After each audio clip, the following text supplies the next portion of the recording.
Babylon एक बहुत पुराना शहर था जहाँ पर अरकद नाम का एक व्यक्ति रहता था। वो बेबीलोन का सबसे अमीर आदमी था।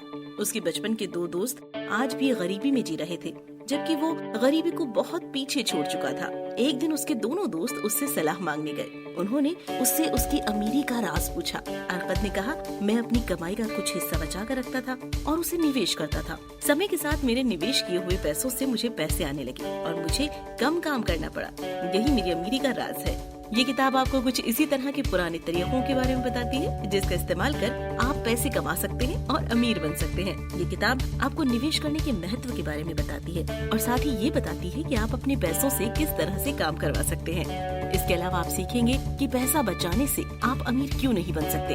आपका पैसा किस तरह आपके लिए बिना थके काम कर सकता है।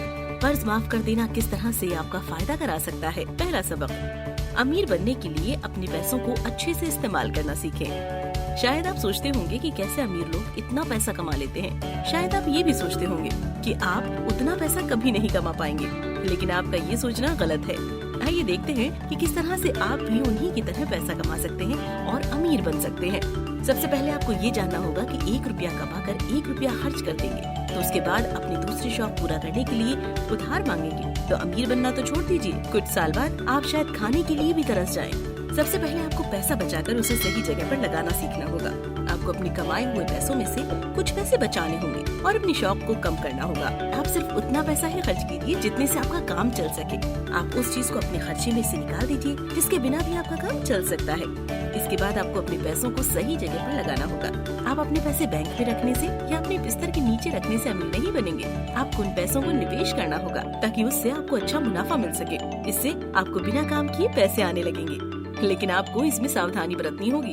आप किसी ऐसे व्यक्ति के भरोसे अपना पैसा मत लगाइए जिसे मार्केट के बारे में आपकी जितनी या आपसे कम जानकारी हो। ऐसा करने से आप अपने पैसे से ऐसा जुआ खेल रहे हैं जिसमें आपकी हार तय है। दूसरा सबक, आपको ये मानना होगा कि आप अभी कुछ नहीं जानते। क्या आपको लगता है कि आप बहुत जानकार आदमी हैं और आपके पास बहुत सी ऐसी जानकारी है जो किसी के पास नहीं? अगर हाँ, तो आपको क्वांटम मैकेनिक्स और कॉस्मोलॉजी जैसे सब्जेक्ट पढ़ने चाहिए। जब आप इसे पढ़ेंगे तो आपको लगेगा कि आप कुएं के वो मेंढक हैं जिसे सिर्फ अपने कुएं के बारे में पता है। समुद्र का नाम उसने आज तक नहीं सुना। अगर आप सच में एक समझदार व्यक्ति हैं, तो आपको ये मानने में जरा सा भी संकोच नहीं होना चाहिए कि आप कुछ नहीं जानते। अगर आप कोई नई चीज सीखते हैं तो भी आप ये मत सोचिए कि आपको सब पता हो गया है। उस पर एक बार गौर कीजिए और खुद से सवाल पूछिए। इससे आपके अंदर बहुत से सवाल उठेंगे जिससे आपको लगेगा कि आप वाकई में कुछ भी नहीं जानते। अगर आप सोचते हैं कि आप फाइनेंस के बारे में सब कुछ जानते हैं तो समझ जाइए कि आप कुछ भी नहीं जानते। अगर आप इसके बारे में कुछ बातें जान रहे होते हैं तो आपको ये कभी नहीं लगता कि आप सब कुछ जानते हैं। आप बिना जानकारी हासिल किए कोई भी काम करने मत जाएं, क्योंकि इससे आपका नुकसान होना तय है। आप अपने से ज्यादा से जानकार व्यक्ति के पास जाकर उससे पूछ लीजिए। इससे आपको एक नई बात पता चलेगी और आपका नुकसान भी नहीं होगा। अगर आपको लगता है कि इससे कुछ नहीं होगा तो उन लोगों का एग्जाम्पल ले लीजिए जो स्टॉक मार्केट में बुरी तरह से फेल हो गए हैं। आप पाएंगे कि अगर उन्हें हासिल करने में कुछ समय दिया होता तो उन्हें ये नुकसान नहीं झेलना पड़ता। तीसरा सबक, छोटे छोटे कदमों के साथ आगे बढ़ते रहिए। अमीर बनने का रास्ता बहुत लंबा है और इस सफर में नई नई मुश्किलें आती रहती हैं। इसमें खुद को ढालने के लिए आपको बहुत सी छोटी छोटी गलतियां करनी पड़ेंगी, बहुत बार नुकसान झेलना पड़ेगा और बहुत बार फिर से कोशिश करने के बारे में भी सोचना पड़ेगा। लेकिन अगर आप इस पर डटे रहेंगे तो आपकी जीत जरूर होगी। फाइनेंस की दुनिया में हमेशा बदलाव आते रहते हैं। मार्केट हर दिन बदलता रहता है।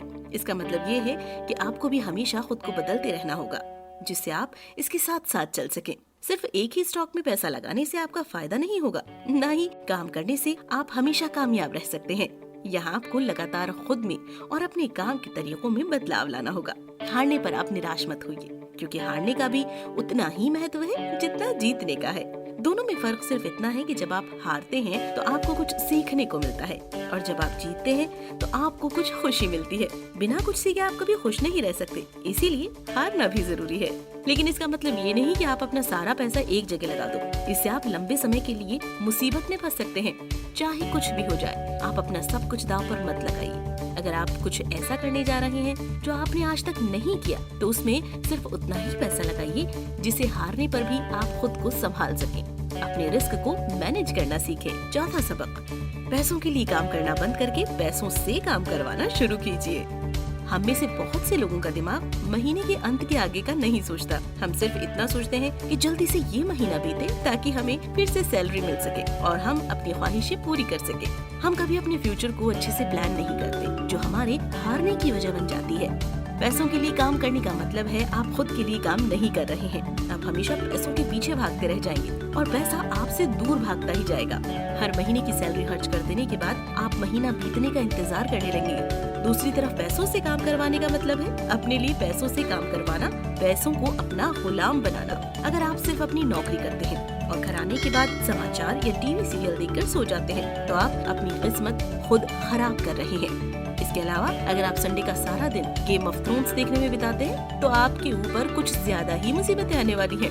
आप अपना समय बर्बाद कर रहे हैं। आप इस समय को किसी ऐसे काम में लगाइए जिससे आपको पैसे आए। आप अपना बचा हुआ पैसा रियल एस्टेट में लगाइए। रियल एस्टेट आपको शुरुआत में पैसा लगाने होंगे और मेहनत करनी होगी, लेकिन एक वक्त के बाद वो आपके लिए नोट छापने वाली मशीन बन जाएगी, जहाँ से हर महीने बिना काम किए आपको पैसे आते रहेंगे। 5वां सबक, आपका पैसा बिना थके आपके लिए हमेशा काम करता रह सकता है। इस सबक में हम ये देखेंगे कि पैसा बचाने से आप क्यों अमीर नहीं बन सकते। पैसों को इन्वेस्ट करने से आपको किस हद तक फायदा हो सकता है, आइए ये जानने की कोशिश करते हैं। जब आप एक नया बिजनेस शुरू करते हैं, तो आप उसमें अपना पैसा लगाते हैं। आप अपने बिजनेस का सामान खरीदने के लिए पैसा लगाते हैं, कर्मचारियों को सैलरी देने के लिए पैसा लगाते हैं और साथ ही मार्केटिंग के लिए भी पैसा लगाते हैं। एक वक्त के बाद आपका बिजनेस चलने लगता है और आपको अपना सारा पैसा वापस मिलने लगता है। फिर आपको जिंदगी भर पैसों के लिए काम करने की जरूरत नहीं पड़ती और आपका लगाया हुआ पैसा बिना थके आपके लिए काम करता रहता है। इसके अलावा अपने पैसों का इन्वेस्ट करना भी एक अच्छा आइडिया है। अगर आप किसी बिजनेस में 10% के हिसाब से 1 लाख रुपए लगाते हैं, तो आपको बदले में 1,10,000 रुपए मिलेंगे।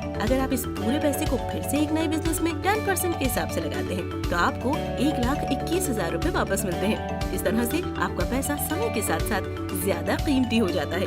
लेकिन अगर आप अपना सारा पैसा बिस्तर के नीचे दबा कर रखेंगे, तो उसकी कीमत नहीं बढ़ेगी, बल्कि महंगाई के बढ़ते हिसाब से आपके रखे हुए पैसों की कीमत घटती जाती है। 6वां सबक, मौके का फायदा उठाकर कामयाब बनना किस्मत की नहीं, मेहनत की बात होती है। जब अलेक्जेंडर ग्राहम बेल अपनी बीवी के लिए सुनने की मशीन बना रहे थे, तब उन्हें टेलीफोन बनाने का आइडिया आया था और उन्होंने सुनने की मशीन न बनाकर टेलीफोन बना दिया। क्या आप कहेंगे कि ग्राहम बेल बहुत किस्मत वाले थे, जो उन्हें टेलीफोन बनाने का आइडिया अपने आप आ गया। किस्मत ऐसी चीज है जिसे हम अपनी मेहनत से बना सकते हैं। वो हमारे हाथों में ही होती है और हम उसका इस्तेमाल अपने फायदे के लिए तभी कर सकते हैं जब हमें उसके बारे में जानकारी हो और हम मेहनत कर रहे हो। दूसरी तरफ जिस किस्मत के बारे में लोग जानते हैं, वो सिर्फ एक चांस होता है, जो कभी कभी अनजाने में ही हमारे बिना कुछ किए हमें फायदा या नुकसान पहुंचा देता है। अगर आपकी लॉटरी निकल जाए या आप कहीं रास्ते में जा रहे हैं और आपके ऊपर बिजली गिर जाए, तो ये चांस है जहां आपने कुछ खास नहीं किया, लेकिन फिर भी आपको फायदा या नुकसान हुआ। इसके सबसे अच्छे एग्जाम्पल है Mendel. Mendel father of genetics हैं, जिन्होंने जेनेटिक्स की शुरुआत की थी। उन्होंने एक यूनिवर्सिटी में प्रोफेसर की नौकरी के लिए एप्लीकेशन दिया था ताकि वो अपने रिसर्च का काम कर सके, लेकिन उन्हें वो नौकरी नहीं मिली। इसके बाद वे घर पर आ गए और मटर की खेती में मटर पर एक्सपेरिमेंट करके और अपने मैथ्स और बायोलॉजी के ज्ञान को मिलाकर जेनेटिक्स की नींव रखी। लेकिन मजे की बात ये है कि शुरुआत में जिन 2 मटर के पौधों को मेंडल ने अपने एक्सपेरिमेंट के लिए चुना था, वो दोनों इत्तेफाक से प्योर लाइन जनरेशन से निकल गए। अगर ऐसा नहीं होता तो वो एक्सपेरिमेंट करते करते मर जाते, लेकिन किसी नतीजे पर नहीं पहुंचते। तो क्या कहेंगे आप, मेंडल किस्मत वाले थे? नहीं, एक जगह से हार जाने के बाद भी उन्होंने कोशिश बरकरार रखी और अंत में जीत गए। ठीक इसी तरह अगर आप भी हर वक्त मौके की तलाश करते रहेंगे, तो आप एक न एक दिन जीत ही जाएंगे। 7वां सबक, मौके को खोजने के लिए और सही वक्त पर उसका फायदा उठाने के लिए हमेशा तैयार रहिए। कामयाब लोग सही मौके का फायदा उठाना जानते हैं। वे अपने आप को हमेशा तैयार रखते हैं और जैसे ही कोई मौका उनके सामने आता है, वो उसका फायदा उठाने में जरा सी देरी नहीं करते। दूसरी तरफ नाकामयाब लोग हमेशा अपने काम से भागते रहते हैं और सोचते हैं कि सही समय आने पर वे काम करेंगे। जब सही समय आता है तो वे काम नहीं कर पाते, क्योंकि उन्होंने खुद को उसके लिए तैयार नहीं किया था। वे हार जाते हैं और सारा इल्जाम किस्मत के ऊपर डाल देते हैं। इसीलिए सबसे पहले आपको काम करके खुद को तैयार करना होगा, ताकि जब मौका आपके सामने आए तो आप उसका फायदा उठाने से न चूके। कुछ ऐसे भी लोग होते हैं जो मौके को ये सोचकर गवा देते हैं कि उन्हें आगे चलकर बहुत से मौके मिलेंगे। इस तरह के लोग बाद में कहते हैं, काश मैंने कर लिया होता तो आज जिंदगी कुछ और ही होती। इसीलिए आप हमेशा काम करते रहिए ताकि आप खुद को तैयार कर सके। इस तरह आप खुद की किस्मत बना सकते हैं। और अगर आप काम नहीं करेंगे तो आप काश मैंने कर लिया होता वाली कहानियाँ बनाएंगे। अगर आप चाहते हैं कि आपके पास ज्यादा से ज्यादा मौके आए तो आपको लोगों से अपना संपर्क बनाना होगा। आप अपना एक नेटवर्क बनाइए ताकि आपको अलग अलग जगहों से खबर मिलती रहे और आप उस जानकारी से मौके पैदा कर सके। सुनहरे मौके जिंदगी में बहुत बार नहीं आते, इसलिए आप हर वक्त खुद को तैयार रखिए। जेके रोलिंग अपनी किताब को पब्लिश कराने के लिए 12 पब्लिशरों के पास गई थी, लेकिन उन लोगों ने उनकी किताब पब्लिश करने से मना कर दिया। लेकिन उन्होंने हार नहीं मानी और अंत में उनकी किताब पब्लिश हो ही गई। उन्होंने सिर्फ किताबें लिखकर $1 अरब की संपत्ति हासिल की। अगर उन्होंने खुद को पहले से तैयार नहीं किया होता तो वे 13वें पब्लिशर को कभी मना नहीं पाती और ये सुनहरा मौका उनके हाथ से निकल जाता। 8वां सबक, अपने खर्चे को अच्छे से मैनेज कीजिए और कर्ज लेने से बचिए। बहुत से लोग अपने शौक पूरे करने के लिए कर्ज ले लेते हैं। ऐसा करने से वे पहले कर्ज चुकाते हैं और फिर उसका ब्याज चुकाते हैं। ऐसा करने में उनका बहुत सारा समय चला जाता है और वे इन्वेस्ट करने के लिए पैसे नहीं बचा पाते और गरीबी में चले जाते हैं। इस तरह के फैसले कभी कभी आपकी जिंदगी बर्बाद भी कर सकते हैं। अपने शौक पूरा कर लेने के बाद जब आप लोन चुकाने लगते हैं तब आप अपनी जरूरतों को पूरा नहीं कर पाते और इसका नतीजा ये होता है कि आपका घर और आपकी संपत्ति नीलाम हो जाती है। आप अपने मन की सुनकर बहुत नीचे आ जाते हैं। सबसे पहले अपने खर्चों और अपनी इनकम को मैनेज करना सीखिए। आप सिर्फ उतना ही पैसा खर्च कीजिए जितने से आपका काम चल सके। कर्ज देना भी कभी कभी भारी पड़ सकता है। अगर आप किसी ऐसे व्यक्ति को कर्ज दे रहे हैं जो कर्ज भरते भरते बहुत गरीबी में चला गया है और अब अपनी जरूरतों को पूरा नहीं कर पा रहा है, तो जाहिर सी बात है कि वो कर्ज भी नहीं भर पाएगा। ऐसे में कर्ज देने वाले को भी नुकसान होगा।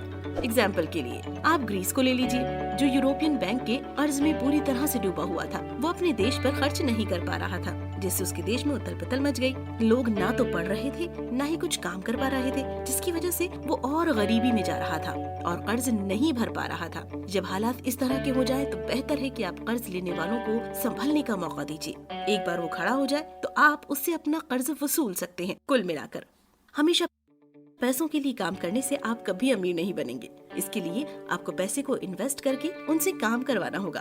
पैसे इन्वेस्ट करने के लिए सबसे पहले आप अपनी कमाई का कुछ हिस्सा बचाइए। आप अपने खर्चों को कम कीजिए और अपना समय, दिमाग और पैसा किसी ऐसी जगह पर लगाइए जहां से आप बिना काम किए पैसे कमा सकते हैं। इस तरह आप अमीर बन जाएंगे। क्या करें? अपने खर्चों को कम कीजिए। अगर आप किसी बेकार सी चीज को खरीदने के लिए किसी से उधार या लोन ले रहे हैं तो संभल जाइए। इस तरह आप खुद को मुसीबत में डाल देंगे और उसे चुकाने में आपका काफी समय बर्बाद हो जाएगा। अगर आपको सच में उस चीज की जरूरत है तो उसे खरीदने के लिए पैसे बचाइए। अपने पैसों को इन्वेस्ट कीजिए। अगर आप चाहते हैं कि आप हमेशा पैसों के लिए काम ना करें तो आप पैसों को इन्वेस्ट कीजिए। तब आपका पैसा आपके लिए काम करेगा। आपको उस पैसे पर मुनाफा मिलेगा, जिससे आपको पैसे के लिए काम नहीं करना होगा। आप उसे किसी स्टॉक या बॉन्ड में लगाइए। इसके साथ ही किसी ऐसे व्यक्ति पर भरोसा मत कीजिए जिसे इसके बारे में जानकारी ना हो। सिर्फ उन्हीं लोगों पर भरोसा कीजिए जिन्होंने ये साबित किया हो कि वे जो कर रहे हैं उन्हें इसके बारे में पता है।